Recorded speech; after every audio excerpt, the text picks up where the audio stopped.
Hello friends. In last few sessions of professional practices course, we have discussed about various concepts in estimation, valuation, types of estimate, roles of estimator, good qualities of estimator, contracts, type of contracts, tendering process. Now, in this session, we are going to discuss about very important topic called as depreciation.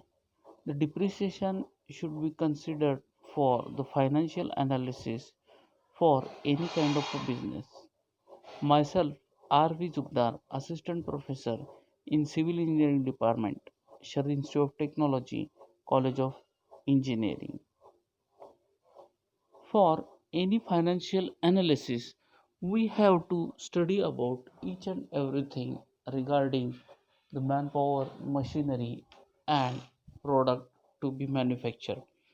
Now, for financial analysis, we must know the lifespan of each and every machinery, and we know there is a loss in value of the machinery cost because of lots of reasons like wear and tear and change in technology. Now, in this topic, we are going to study about that in detail, which is called as depreciation. In every business, there are certain assets of a fixed nature that are needed for conduct of the business. Depreciation is the fall in the value of those fixed assets, either with their usage or with affix of time. Means there is change in the value of any asset like machinery or anything because of its usage and wear and tear, or due to change in time or affix of time due to change in technology or change in fashion. The examples of fixed asset, that is plants and machineries, building, motor vehicles, furniture, etc. The best example for this is if we buy one vehicle or automotive today, and if we wish to buy it after some days or after 6 months, there will be certain decrease in value of it. This is because of wear and tear, usage of that particular vehicle, or change in technology or change in fashion. Therefore, each and everything should be considered along with its depreciation for financial analysis. Special features of depreciation. Depreciation is the decline in the value of fixed assets, except land. Since the value of land is going goes on increasing due to increasing population and demand increase, therefore, in some cases, this charges or valuation of land never decreases. This fall in permanent is of permanent nature. Once the value of asset is declined, it cannot be restored. Depreciation is a gradual and continuing process because the value of asset will decline either by their constant use or by obsolescence or due to expiry of time. The obsolescence is nothing but change in technology. Means suppose if there is one technology with different cc or 1000 cc of engine of any automobile, after few days or few months, if the cc is increased to 1500 or 2000, then the automobile or vehicle having less cc will get obsolete and it will hamper on its value, and the value goes on decreasing. Special features of depreciation. It is not the process of valuation of asset but process of allocation of the cost of an asset to its effective span of life. It only decreases the book value of asset, not the market value. This term is only used in respect of the tangible assets. It is non-cash expenses. It does not involve any cash outflow.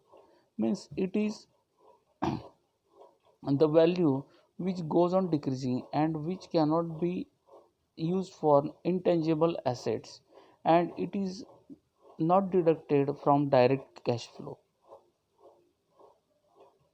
Causes of depreciation: there are various causes for depreciation, that is decrease in value of any product or machinery or asset, like by constant use. Due to the constant use of fixed asset in business operations, wear and tear arise in them, which results in the reduction of their values. Means, if there is continuous use of any equipment or asset or machinery, definitely there will be some wear and tear, and that wear and tear will cause the maintenance for that particular machinery or vehicle, which hampers the cost or value of the machinery, and this decrease in value is called as depreciation. The next cause of depreciation is by expiry of time. The value of many assets decreases with the passage of time, even if they are not being used. Natural forces like rain, winds, etc. contribute in diminishing the asset value. Means even if there is no any mechanical use or any wear and tear in the asset or any machinery, even after by natural impacts of rains, winds, and any other type of natural things, will decrease its value, and this gradual decrease may cause depreciation of that particular thing. The third thing or third cause of depreciation is obsolescence.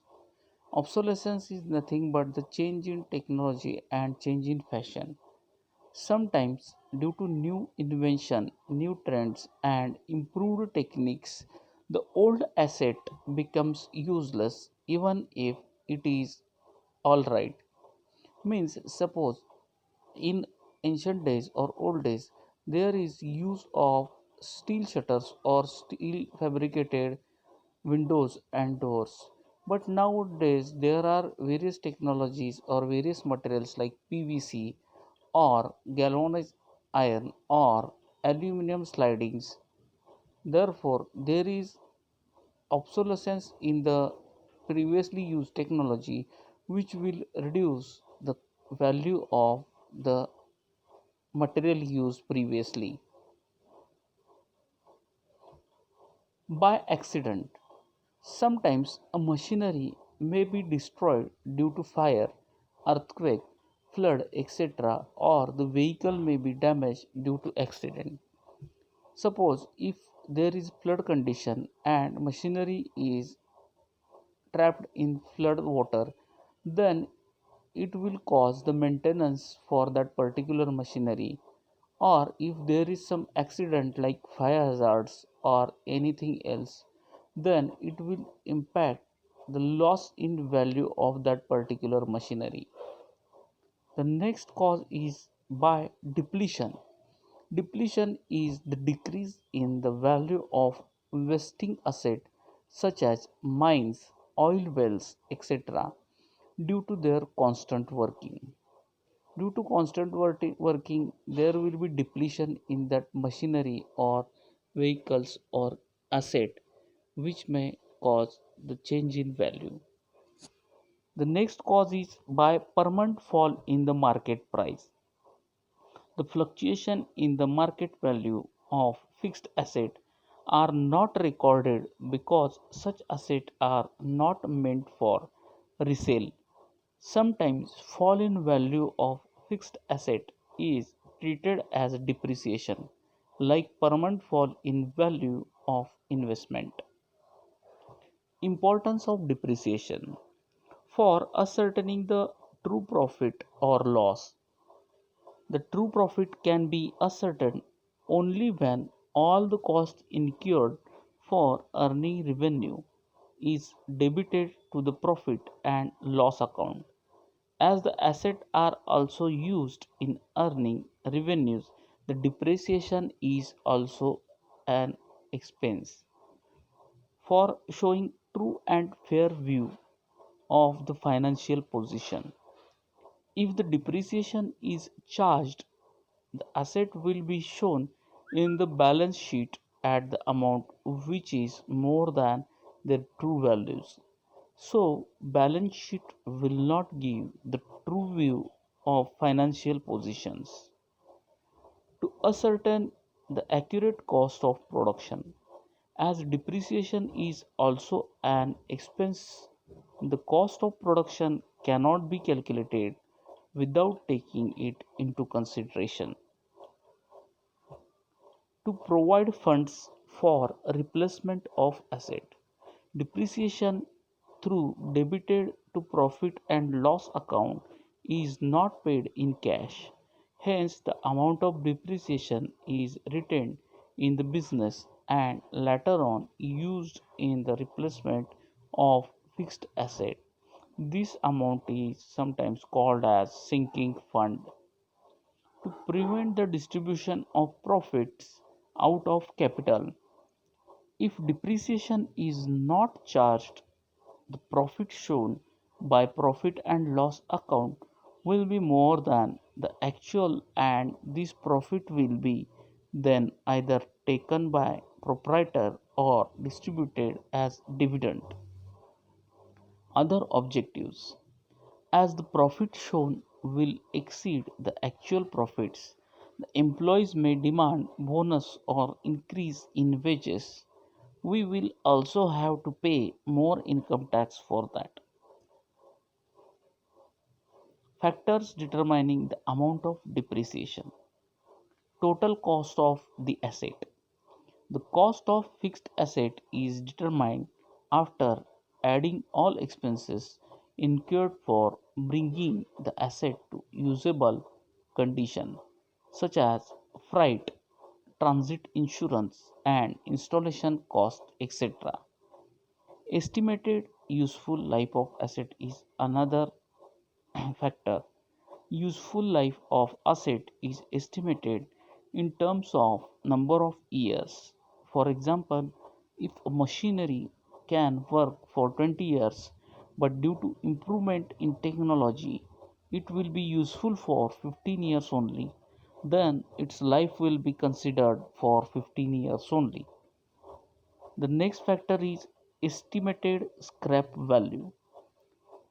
It is the estimated sale value of asset at the end of its useful life.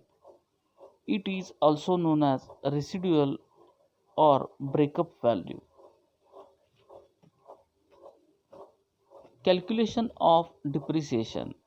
The depreciation calculation can be done by using the various methods or types.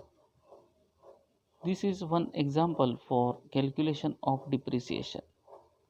If a machine is purchased for 60,000 and rupees 4,000 are spent on freight and 1,000 for installation, it is estimated that it's useful for next 10 years and the scrap value at the end of useful life will be 8,000. Then depreciation will be calculated as cost of machine plus freight charges plus installation charges minus scrap value is equal to depreciation. Depreciation is equal to 60,000 plus 4,000 plus 1,000 minus 8,000 divided by number of years, that is 10 years. The depreciation is equal to 57,000 minus divided by 10, which is equal to 5,700. This amount to be charged every year to overcome the depreciation.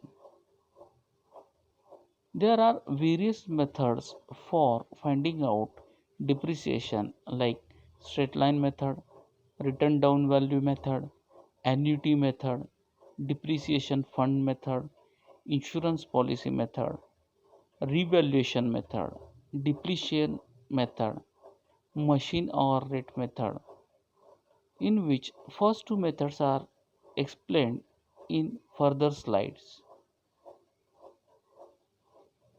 Straight line method.